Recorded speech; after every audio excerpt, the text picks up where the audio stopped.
Zer proiektu duzu eskuartean? Gure proiektua enpresa ikasgaiarekin zerikusia du, eta gure proiektu nagusia irabazi nahi gabeko proiektu kooperatiboa sortzea da. Zer nahi duzu lortu enpresa honekin? Gure helburu nagusia informatika eta enpresa munduan esperientzia lortzea da. Zenbat bazkide zarete?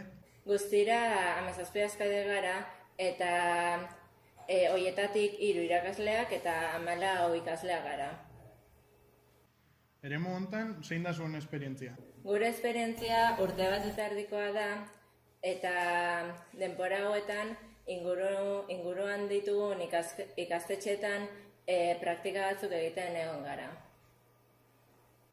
Zuen enpresa Ariztek deitzen da, zergatik? Izen hau gure ikastolan izenarekin zerikusia du, gure ikastola Arizmendi deitzen da eta hortik atera dugu Ariz eta beste zatia teknologiatik.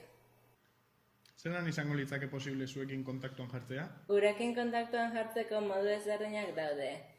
Korreo bidez, Instagrama edo weborritik edo bestela guregana etortzea otalora lizentziaduna 8 helbidera. Zein ja zuen ordutegia? Gure ordutegia astelehenetik ostiralera goizeko 8etatik ordubietara da eta astearte eta asteazkenetan arratsaldetan 3:30 6:30. Estatuan dauden erakunde informatikoen ondoan, zer desberdintze zaituzte?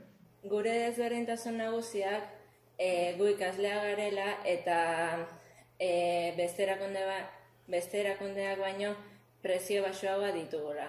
Eta hortez aparte, jendearekin gertutasun handia daukagu.